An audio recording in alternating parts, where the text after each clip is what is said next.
Hot Springs Village Inside Out is a closer look at the greatness of Hot Springs Village, Arkansas and the surrounding areas. People, places, experiences. Hot Springs Village is one of the most beautiful places on earth. Join me, Randy Cantrell, and my co-host Dennis Simpson as we engage in weekly conversations to explore Hot Springs Village Inside Out. Today's show is brought to you by Central Arkansas's favorite radio station, KVRE. Find them on the dial at 92.9 FM. Stream them live at kvre.com.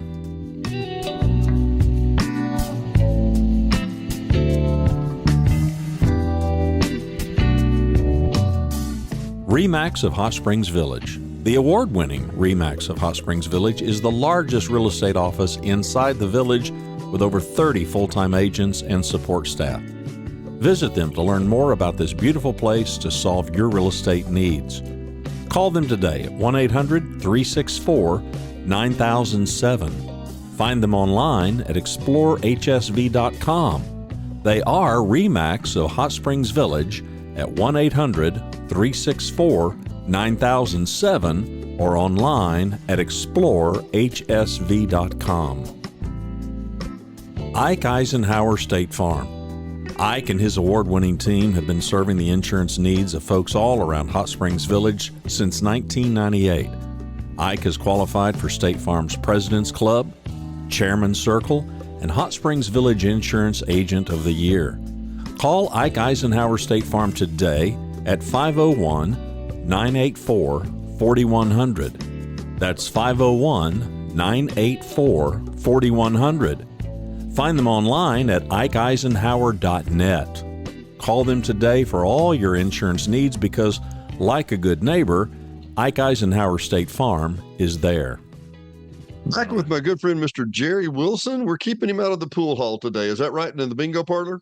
That's right. We're going to hop right into it.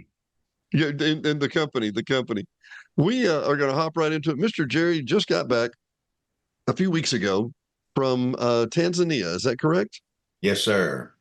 That's right. And Jerry, you took some astonishing photographs. I'm just going to let you do the talking. And to what are we looking at here? You're kind. That is, and you don't have an individual there, unfortunately, but that's about 5 foot tall. And it's in South Africa, we were told it was an anthill. In Tanzania, we were told it was termites. But in either case, they are prevalent all over the place and just huge. And they tell us, or they told me, that there's 90%, that 10% is showing. The other 90% is below ground. So they're just massive. And that one I happen to catch with the bird sitting on top. Well, we're going to get into the details here, what kind of camera and what you did and all that. But how do you get to Africa first? I mean, is this a book it yourself kind of thing or what? No, we had about 10 years ago, we went to South Africa. And I've forgotten how it happened. I think it was a referral. But I met a guy that grew up in South Africa. His parents still live there. He is in Kentucky. So we used him as a guide about 10 years ago. So when we were talking about going to Tanzania, I thought, well, I'll see. I doubted, frankly, if Robin was still in business, mainly because when we originally went with him, it was about he had planned on like 10 or 12 people. It ended up with just 5 of us. Really? And he followed through on everything he told me he would do. So I thought, well, we'll see if he's still in business. And sure enough, he is. He's still in outside of Louisville. So we talked with him and he said, I won't go with you, but I've got a guide that will pick you up. There were 2 couples, Edwin and I and a good friend and his wife. And he said the Jeep and driver, he's a driver guide. He will take you.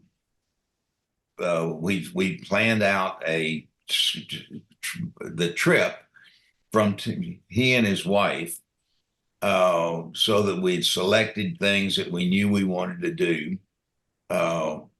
And he said, the driver's yours. It's so that was how we got around, was using that Jeep and the driver. I had heard that it was expensive and you had to plan a long time ahead. And where do you fly from? Where do you fly to? I mean, you flew from Little Rock to where? We flew from Little Rock. It was the part of it was a screwy deal. We flew from Little Rock to Atlanta to Detroit to Amsterdam, and then from Amsterdam into Kilimanjaro Airport in Tanzania. How many hours did that take?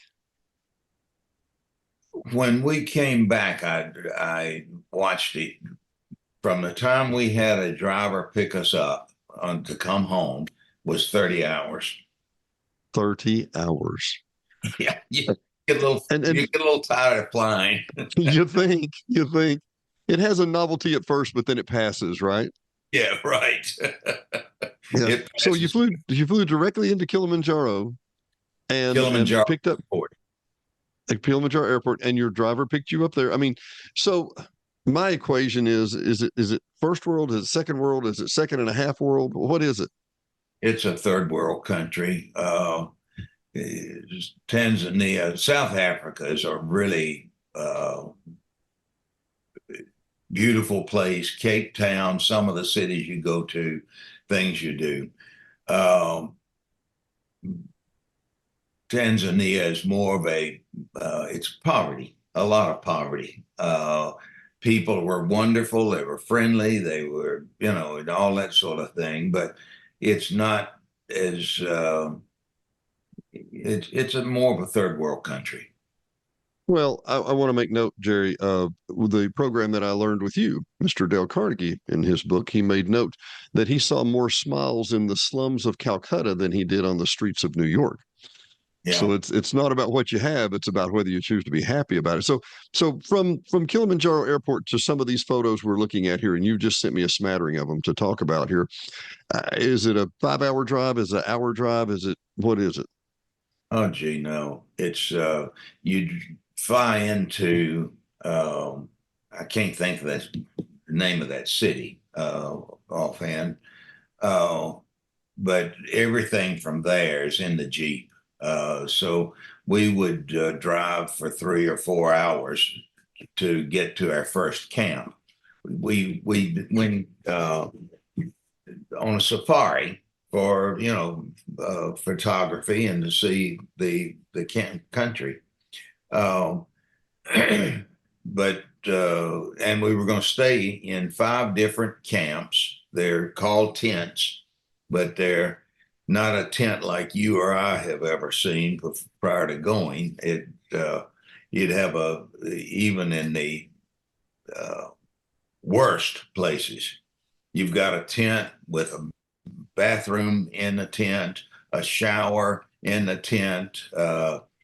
It's pretty neat. The last one we stayed in was a very upscale tent, but we've got this king size bed, a living room next to it, storage closet, not closet, room for a closet in behind the bed. Off to the right hand side, as you walk in, there's a rest bathroom with 2 sinks, shower. I mean, it's pretty nice places. So I think the technical term here, Jerry, is called glamping. You were glamour camping. You were glamping, right? Yeah, yes, we were. We really Were they were. were they trying to keep the wildlife out of the tents too, I'm assuming? You bet. They would tell you not to come out at night. You could often hear wildlife at night, close by. I mean, because it's a tent, but it's a steel rods that hold the tent up. Hmm. Hmm. So they would roll those up. They unzip and you roll them up during the day, but at night then they roll them all back down for two reasons. One of is that it gets cool at night, Hmm. so you don't want quite as much uh, air coming through. You want to stay comfortable. Uh, but yeah, it's real glamping. Sometimes you'd have hardwood floors and the floors. Sometimes you'd have a bathtub, literally bathtub in the tent, So it's we'd asked for really nice tents. I mean, and part of what we did as we went was to look at. The guide would tell us where they were going, show us examples of tents there, and allow us to choose and pick and choose. Uh, to do that. I lost what I was telling you. That's okay. That's okay. I was just, I guess in my mind, I'm envisioning that you go into is it a national park or reserve, Oh, right? yeah, I know. Thanks. Yeah, you go. It is a national park. We stayed in five different tents, about 2 nights in each location. The first one we got to, or the second one we got to, not the first, the second one, we had chosen, we thought, a really nice tent, and it was nice at its best, but not as upscale as some of the others. And the guide apparently told the guy, because you'd have 4 to 6 tents, with people in them, and he'd mentioned that we were not just overjoyed with the place, tent with the place, with it wasn't upscale. So we get ready to go to dinner that night, and they've set up a white tablecloth out in the tree over in the jungle, and candlelight service, and so his goal was to win us over, and he did. They, Made a good impression, did he? you bet. And that Well, tent would have a 2 bucket shower. They keep a fire going somewhere close by, not somewhere, but close by in the edge of the area. And when you got ready to take a shower, you'd go back to the shower area. You would tell the guy, "I want to take a shower." They would have warmed the water over on a fire. They bring it back to, so you got the tent wall there, that you can talk to each other, obviously. Uh, and he says, "Ready?" And we say, "Yeah." And then he pours that water into a bucket, pulls it up with a rope, so you've got some force for the shower, and you get 2 buckets, and that's it. here's your bucket, Jerry. You use your bucket, right? That's right. Well, So it was interesting. before you got ready to go, did you have to have any special shots or anything? You saw your doc Yeah. or what? Yeah. We did malaria, and we had others that were they were still in force that we'd had on other trips. Yeah. So like at a camp like you're talking about here, and Hmm. Jerry, tell me the equipment so I'll know. Is this Nikon? Is this Sony? What did you do? This is a beautiful photograph. All these were. Oh, thanks. You're kind. I appreciate that. No, it's a Fujifilm. Really? Uh, yeah, and it's it's my all-time favorite camera.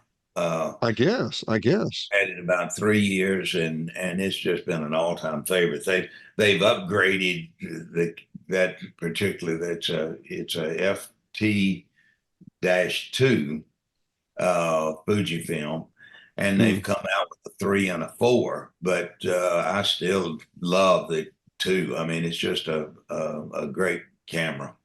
Well, the colors and the clarity. And I know these are the ones that these have actually been compressed down a little for Facebook because we shuffled them back and forth. But so, for example, how far away were you when you took this shot? And tell us more. I see the tusk are kind of worn. This is an older bull, of course, right? Sure. I liked that photo mainly because his ears were out, in full force. We were probably 40 feet from it.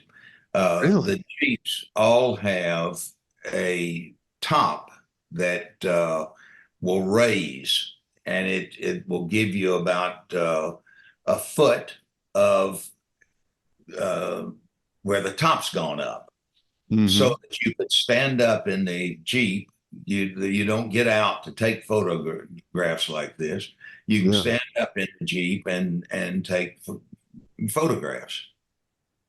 Well, these are just exceptional, Jerry. And I saved some of these back. I wanted to get some of my nosy questions out of the way before we got back to the people, because I mean, yeah. Once again, you see more smiles in the slums of Calcutta than you do on the streets of Wall Street.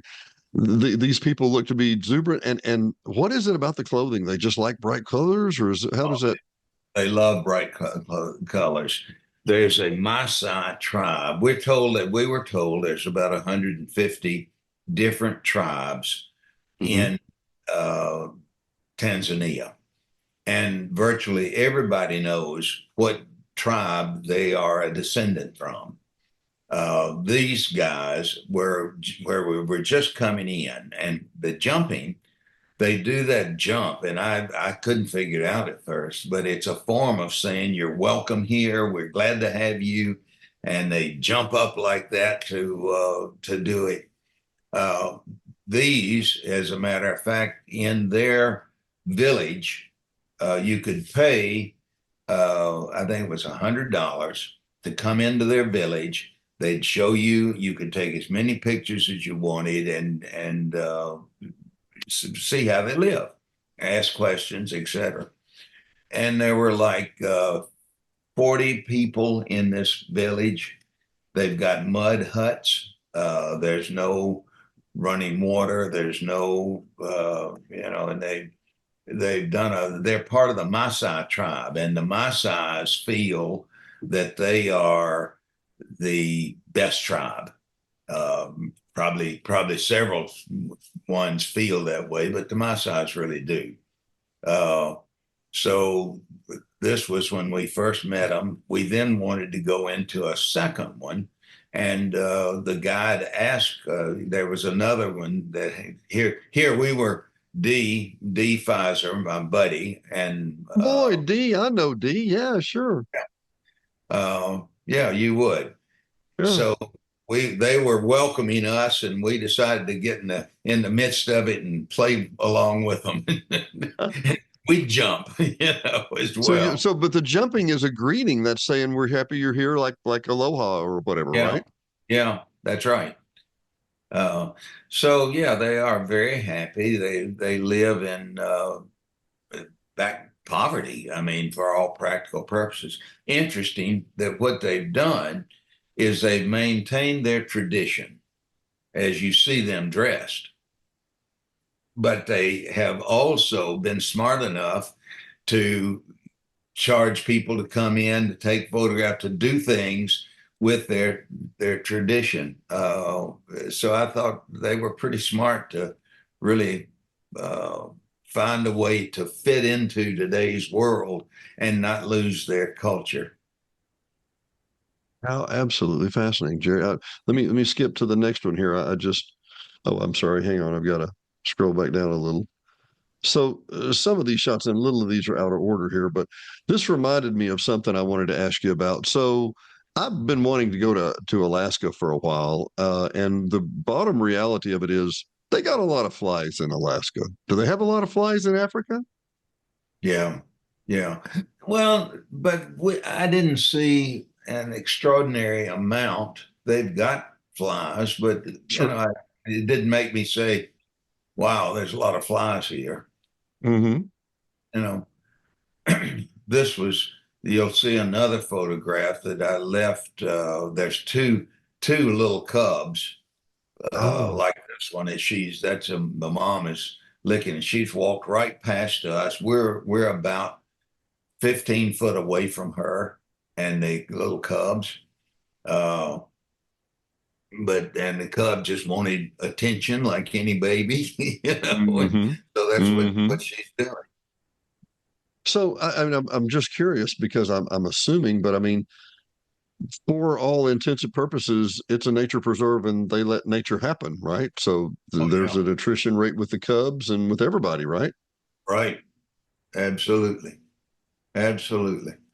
Uh, you see a lot of the lions in the trees, many times sleeping for the day. Uh, hmm they come out at night. So they're just and you would have been how far away from right here? Well, that's probably 25 foot. Unbelievable, Jerry. And I'm sorry, I may have gotten some of these out of order because I was just saving Well, them as they came. But I so the wanted to zebras, do I wanted to do a slideshow, and uh, I wanted to use this for the last slide, saying the end. But very clearly the end. Well, I tell you what, here. Hey, well, that's let me see what number that is. We'll come back and make that the end. So these are wildebeest or water buffalo. These are wildebeest. wildebeest, that's wildebeest. Um, they are everywhere. You've seen pictures of that on migration things, but they are just herds. We got stopped one place, and it was the wildebeest were about 8 or 10 uh, wide, 8 or 10 animals wide, and it would take 10 minutes for that drive running hard to go past you. Before we could move, there was another group that came through the same way, and they just run. Wildebeest, the natives say wildebeest are dumb. They run at any. If one of them starts running, they all start running. Uh, and many times you will see the zebras will hang around with the wildebeest, but they say that when they come to a river, that the zebras back off, the wildebeest go running in, the crocodiles get them, and then the zebras follow after the danger is out of the way. No, so I had a I had a there's friend one time, and I asked him. I said, "Is your dog smart?" He said, "Well, we got one of those electric collars." I said, "Yeah." He said he goes up to the fence and makes the fence go off till it beeps until it runs down the battery. Then he runs across the wire. I'm like, "Yeah, yeah, that's a pretty smart dog, yeah, man." So and now you went. I'm guessing it would be our winter, their fall. yeah, there's No, summer, there's summer. their That's summer. Their summer. Yeah. So, and I'm in my mind, Jerry, I'm trying to envision this many wildebeest and this much pressure on the grasslands. And yet the grasslands look okay, but I mean they have a rainy season and everything, right? yeah, that's right. That's right. And part of that, Hmm. is migration. That's the migrations that we've seen. Uh, yeah, that's a very typical lion thing, and they're just sleeping. you So know, like big kitty cats. So they find them a place during the day where I mean it's hot. What was the temperature when you were there? 75, 85, Hmm. maybe once in a while towards 90, but pretty pleasant. Not brutal. And then now they're nocturnal. They'll come down at night and hunt. Yep, absolutely. They don't look skinny, Jerry. No, they're not. They're not. Unbelievable. This is one of the first ones that I had seen that you posted on Facebook, and just an incredible photograph. How Thanks. far away do you think you were? Ooh, probably 100 foot. Mm. And how many days were y'all there, or weeks, I should say? We were there for about 2.5 weeks. Hmm. I screwed up. I should have taken a camera, should have bought another lens for my camera, and I didn't do it. More magnification. D had a better lens than I did as far as magnification was concerned. And he could awesome get, sometimes like this, you see it's a little fuzzy. And that's just because they were not close to me and getting getting getting it just crisp. Well, just curious, Jerry. I'm trying to, in my mind, I'm trying to imagine. I know this is a composite of a lot of several days, but I mean, would the wildebeest? You said the wildebeest and the zebras kind of hang out together, not a big deal. But the ostrich, they're loners, or I mean, who's prey and who's Yeah, predator? yeah. They're seem to be loners. They'll be together. They'll run in flocks, uh, but not like the wildebeest. I mean, they'll have three or five or 10 or something like Hmm. that. Not thousands. You know. Thousands, huh? Wow. So I had heard the ostriches don't have a problem in just kicking the snot out of you either. Yeah, yeah. So I'm told we didn't get close enough to see that or try to. I You weren't that decided guy. no contest. No contest. So they tell those people, they say, don't be that guy. Don't be the guy that we tell not to get outside the Jeep. That you weren't that Yeah, guy, right, Jerry? yeah, that's right. Now That's you just said you landed near Kilimanjaro. Were you all near I mean, were you able to see the mountain or? no. We were there at night. We landed at Mm, night, got up the next morning, started driving to go to where we were going. yeah. Now where are we looking at here? This is just one of the plains of Yeah, the that's one of reserve. those things that, and I just thought it was uh, descriptive of the terrain. Yeah. And so they're obviously concerned about poaching elephants all the time for their tusk. Right. But they pretty successful apparently. Yeah, apparently, didn't hear them. I think they've gotten it under a little better control. Probably not exact, but I think that they're trying to do the right thing. Hmm. Yeah, the economic pressures can make that difficult some days. I understand.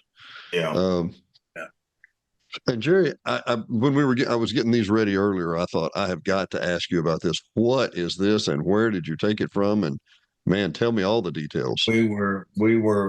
We went back into that area and had it's if you see that bowl around it, the mountain Yeah.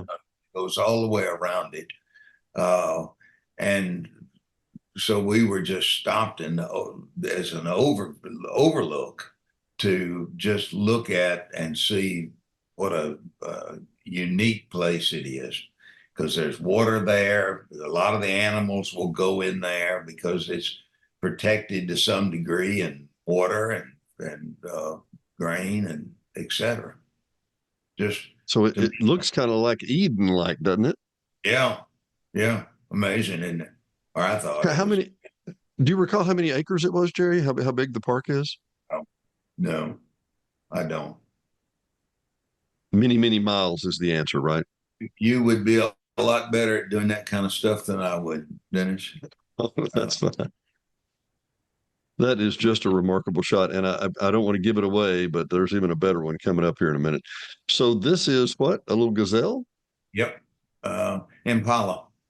Impala, Impala. and so they just sit at the edge, and I mean this is just pretty close to the truck, I'm guessing, or the Jeep. Yeah, yeah. And they sort of just ignore you, you know, Hmm. doing their own thing, and they just, for the most part, ignore you. The wildebeest don't want you close to them. Uh, but there's times that they'll just be, if you stop, next thing you know, sometimes is that you're surrounded, you know, just doing their deal. And a grazer, I guess, like a sheep or a goat kind of thing, right? Yeah, yeah, yeah. Oh my goodness, Jerry, I missed this one. I didn't even see this. I Are didn't those have hippos it on in the that other first side too, or group. is this just no? No, that was really, really a long way away. I was really pleased to get that shot because I've blown it up and you've blown it up even more. Uh, but that was probably more than a football field away. Wow, 100 yards and unbelievable though. Now, and what I had heard is that interesting temperament on these animals. They're dangerous. Uh, when we were in South Africa, the guide had said to us one day, he came over there because there was like 3 or 4 women, and I was the only guy. Um, and he came over to me and he said, "Would you like to go see a hippo?" And I said, "Yeah, that'd be great." So he says they have very poor eyesight. They're very temperamental and territorial. He said we've got to be downwind. Uh, no, yeah, from them, so that because their sense of smell is excellent and they'll charge. So uh, we took us out and we got within probably 50 feet. We were behind a bush that, it's just a bush. I mean, anybody would have seen through it. Uh, and golly, my heart started thumping as we got close to that because I thought if he starts running after us, there's no surviving. I mean, uh, but this one was a long, long far away, and it's with its baby. You know, Just incredible, Jerry. That's just incredible. And I can imagine probably not in the mood to have her baby messed with if you get my drift, yeah, right? no, that's exactly right. And I didn't know, but learned that zebra stripes are not all alike. I Zebra, had heard that they used them to right? identify each other, that they could actually tell who's the other one with their stripes. Yeah. Well, they told us that their stripes are just like your and my fingerprints, that Wow. they're all different. Wow. And zebra pretty common there too. Pretty good. Pretty common there also. Oh, yeah. Lots of zebras, lots of zebras. Uh, I could never understand why uh, people didn't ride zebras. And they basically said they don't remember from one day to the next. So if you break them today, they won't remember that tomorrow. So that's why you don't ride zebras. Really? Yeah, It's funny. I was going to ask that question. I just assumed maybe they did, but apparently not, huh? no, Now, no. Jerry, I'm telling you, buddy. Wow, wow, wow, and wow. You're you're very forgiving. Thank you. What is this? What is this? I don't know. I don't know. Just a pretty bird. I think It's a he was pretty bird. It's a he pretty was bird. They had lots of them, right? yeah, they were close together, and this guy was walking past our truck. So we got within, I was probably 15 foot from him when I took that, but he just walked past the truck, just moving on, doing his thing. I say he was on his way to an appointment, and y'all were in the way, right? That's right. Yeah. This one, Jerry. Yeah, this one. Tell me about this shot. Oh, gee, that was we're obviously in the balloon in front of us. There were two of them. They carried that box where about 10, 12 people in that uh, hot air balloon. If you look down to the left in the left hand corner, do you see that dark line? Yeah, I saw that. I wondered what that was. Yeah. That's wildebeest. That's Wow. wildebeest. and you from up here, if I'd have been more to the right, if you were standing looking at it, Mhm. they would probably be 180 degrees as far as you can see lined up like that. Really? Yeah. So Sounds like the lemmings of Africa. yeah. They're all flight and Oh, they all move together. now look, if you look to the bottom third of the uh, just back off just a little. Bottom Yeah. third, there's a black line. See that? Yeah, right down here. All the way across. That's wildebeest. From Back off. there. Back Oh off. my, Back oh off. my, oh Right my here. goodness, About a Jerry. third up the balloon from the bottom. You'll see that Hmm. line that goes all the way across the screen. And that's Are you where wildebeest are. you talking about up here too? Yes, right there. See Oh, that? sweet Lord. Don't you see that line? Yeah, and it just goes as far as the horizon. That's right. Holy cow, Jerry. We were Holy cow. we were fortunate enough. We had stopped somewhere one day, and there was a wildebeest all around us, and this one laid down and proceeded to uh, birth that calf. Oh, really? Right there. We watched it birth, birth a calf. Mom gets up. I thought she was going to walk off, Mom, but she didn't. Mom gets up, and the baby is just like you've seen horses or cows do, where they're stumbling with their feet and trying to figure out how to, get themselves righted. I Right. promise you that within 4 minutes, that baby was running full speed with its beside its mom. Really? It, and made me say, boy, the law of the land, I don't know how they get it built into them, but the law of the land is you either run or get eaten. Yeah. You and I've talked about Jim Rohn before, and he used this analogy. He said, that the wildebeest is born, and within 5 to 10 minutes, they're not just moving, they're running, That's right. and That's he exactly said, we saw it. yeah, exactly. And as opposed to human babies, when 18 years, you're not even sure, that they're going to make it. Yeah. Man, Jerry, here, let me see if we have any more here. Oh, yeah. Yeah, yeah, yeah, yeah. Yeah, I think we're just about there. So the cheetahs were everywhere, or did you ever get to see one run? No, no, we didn't. We saw that it was in the hiding in the brush, watching for opportunity. But they are not easy to see or get. And what I had heard people say is that these beat bursts of speed that you see, yeah, Yeah, it's pretty rare. They don't do that until they have to, right? yeah, no, that's right. When they're doing that, they're hunting. They're hungry. They're hungry. So, Yeah, this is and I got these out of order, Jerry. I'm sorry. So this is the mom and her cubs here. yep, yep, that's it. And if you look at the mom, you see those, which probably is what made you ask about flies, but some kind of bugs all over her, Oh, and yeah. I have no idea what it was.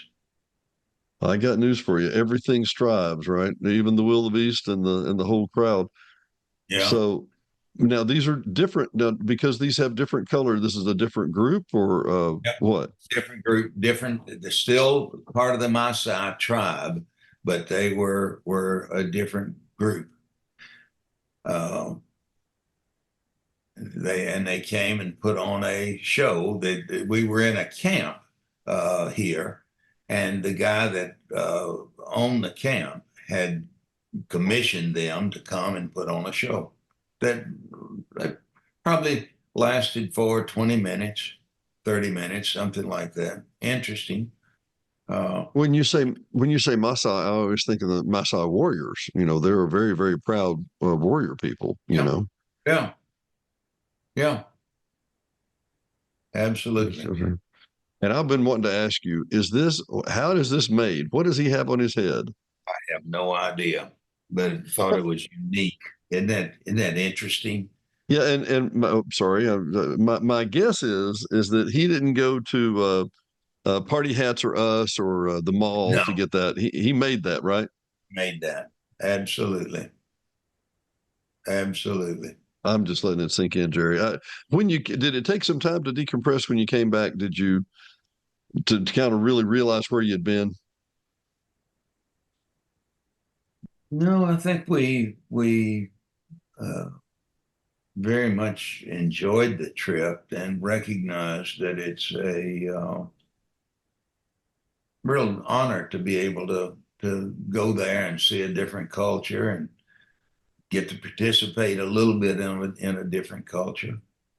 Uh, and you come home and say, or I do, boy, we're fortunate to be born here. It's I can see that in every way, Jerry. We didn't pick it and they didn't pick it, but man, yeah, what an incredible journey. So we're coming into summer, they're going into winter. Is that the rainy season? Is that a harder season for them or what? yeah. I'm told, but I'm also told that it's not like it's raining all the time, that you may have a shower and it moves on, Hmm. uh, you know, and so it was interesting, really was. Jerry, I can't tell you thank you enough. We're going to have to bring you back around soon again, you know. You're kind. Jerry Thank Wilson, you. Good to I'm see you, sorry. Dennis. Good seeing you too, Jerry. Jerry Thanks, buddy. Wilson, Dennis Simpson. We'll see you next time. Take care. Thanks for watching and listening to Hot Springs Village Inside Out, a weekly podcast starring Hot Springs Village, Arkansas. Visit the website at hotspringsvillageinsideout.com.